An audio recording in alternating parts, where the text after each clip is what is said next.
Everyone, স্বাগতম তোমাদের the ম্যাথসি lab online ক্লাসে। আজকে আমরা উচ্চতর গণিত দ্বিতীয় পত্রে একটা গুরুত্বপূর্ণ অধ্যায় নিয়ে আলোচনা করব। এটা হচ্ছে কণিক।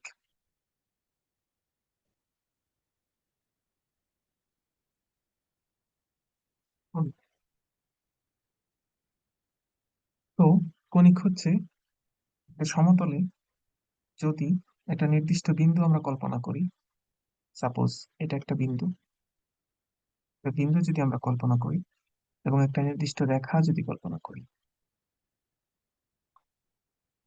এবং এই নির্দিষ্ট বিন্দু থেকে কোনো একটা বিন্দু যদি আমরা নেই, মনে করো এটা পি, নিলাম এস। হ্যাঁ, তাহলে এই বিন্দু থেকে এই বিন্দুর যে দূরত্ব এবং এখান থেকে এই রেখার যে দূরত্ব, তাদের অনুপাত সবসময় সমান হবে। সাপোজ এই বিন্দুটা হচ্ছে স্থির বিন্দু আর এটা হচ্ছে চলমান বিন্দু। ঠিক আছে, অর্থাৎ S P divided by P M, এটা হবে একটা নির্দিষ্ট, মানে ধ্রুবক আর কি। এটা আমরা কনস্ট্যান্ট ধরে নিলাম। এটাকে আবার কণিকের ভাষায় ইসেন্ট্রিসিটি ই দ্বারা প্রকাশ করা হয়। সাপোজ এখান থেকে যদি এখানে আসে এটা P, এটা এখানেও যেতে পারে P2, P3। তার মানে সবগুলার ক্ষেত্রে তাদের দূরত্ব, সবগুলার ক্ষেত্রে এসপি এবং পিএম এর দূরত্ব কি হবে, অনুপাতগুলো হবে সমান। আচ্ছা, কণিকের বেশ কিছু পার্ট আছে। এই ইসেন্ট্রিসিটির মানের উপরে ভিত্তি করে কণিকের অনেকগুলো ভাগ হয়। যেরকম কোনো কিছুর যদি ইসেন্ট্রিসিটি হয় 0, তাহলে তাকে বলা হয় বৃত্ত। যদি ইসেন্ট্রিসিটি হয় 1, তাহলে তাকে বলা হয় পরাবৃত্ত। যদি ইসেন্ট্রিসিটির মানটা 1-এর চেয়ে ছোট হয় এবং 0-র চেয়ে বড় হয়, তখন তাকে বলা হয় উপবৃত্ত। যদি ইসেন্ট্রিসিটির মানটা আবার 1-এর চেয়ে বড় হয়ে যায়, 1-এর চেয়ে বড় হয়, তখন তাকে বলা হয় অধিবৃত্ত। ঠিক আছে, তখন তাকে বলা হয় অধিবৃত্ত। এগুলোর ইংলিশ টার্ম গুলোও জানা খুব দরকার, যেরকম সার্কেল, প্যারাবোলা, এগুলা জানা দরকার, কারণ অনেক সময় ভর্তি পরীক্ষায় বাংলায় না দিয়ে ইংলিশে দিয়ে দেয় আর কি। আচ্ছা, এখন আমরা কণিকের একটা সাধারণ ইকুয়েশন করব। সাধারণ ইকুয়েশনটা হচ্ছে X square plus B Y square plus 2h X Y plus 2gx plus 2fy plus C equal 0। এখানে হইতেছে যদি H square is equal to A B হয়, তখন তাকে বলা হয় পরাবৃত্ত। যদি এইচ স্কোয়ারের মান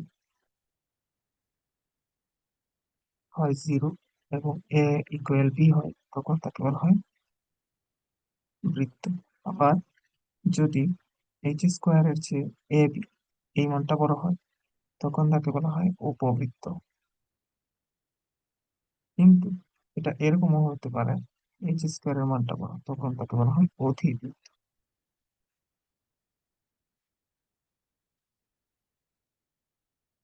ঠিক আছে, এখন আমরা একটু চিত্রগুলা দেখি। পরাবৃত্ত সাধারণত এরকম হয়, এরকম, এরকম হয়।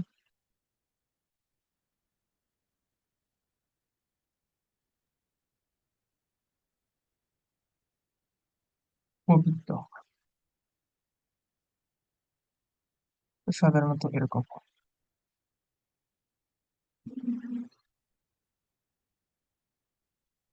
এরকমও হতে পারে,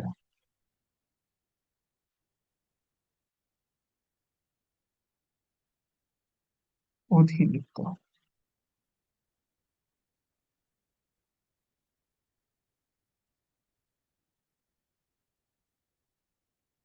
এরকম হতে পারে। বিভিন্ন টাইপের হয় আর কি, অধিবৃত্ত বিভিন্ন টাইপের হয়।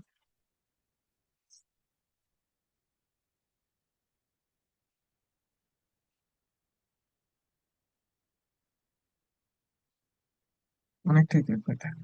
আচ্ছা, এখন আমরা একটা ইকুয়েশন নিই এবং বলি এটা আসলে মানে কনিক্সের কোন পার্টের মধ্যে পড়ছে, কি উপবৃত্ত নাকি অধিবৃত্ত নাকি পরাবৃত্ত, কোনটা হয় আর কি। যেরকম আমরা যদি এরকম একটা ইকুয়েশন নিই, X square plus Y square minus 2xy plus 2x plus 6y plus 3 equal 0।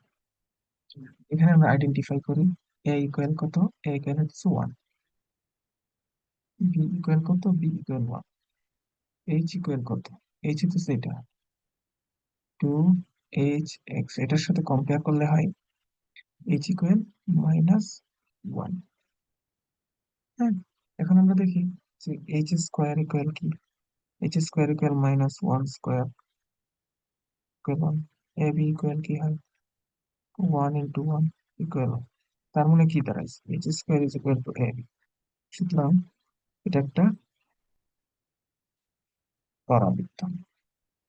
পরীক্ষা আসতে পারে এরকম, ইসেন্ট্রিসিটির মান না দিয়ে এরকম বলতে পারে যে দেখা হয় যে কিসের সমীকরণ।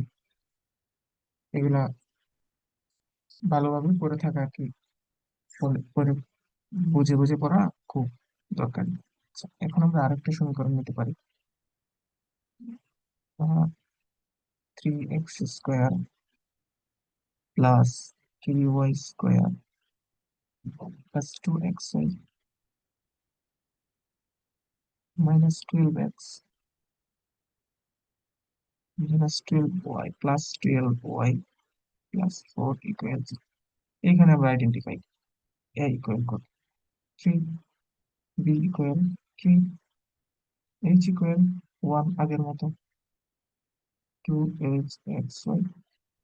হ্যাঁ, এখন আমরা দেখি h square is equal two 1 square is equal two 1, a into b is equal two 3 into 3। এখন আমরা যদি করি h স্কোয়ারের মানটা a b এর চেয়ে ছোট, অর্থাৎ এটা একটা উপবৃত্ত। এটা একটা কি উপবৃত্ত। আচ্ছা, এখন আমরা আরেকটা ইকুয়েশন এরকম নিতে পারি, 3x square plus 3y square plus 8xy minus 6x plus 5y plus 81 equal 0। এখানে a equal 3, b equal 3, h equal কত 2hxy, যেখানে h ইকুয়াল আসতেছে 4, আমরা ক্যালকুলেশন করি h square is equal two 4 square 16, a b equal হইতেছে 3 into 3। তার মানে h স্কোয়ারের মানটা a b এর চেয়ে বড়, অর্থাৎ এটা একটা অধিবৃত্ত। ঠিক আছে, এইভাবে পরীক্ষায় আসে আর কি। ঠিক আছে, আজকের ক্লাস এই পর্যন্তই থাকুক, দেখা হবে অন্য কোনো একটা এপিসোডে। ঠিক আছে।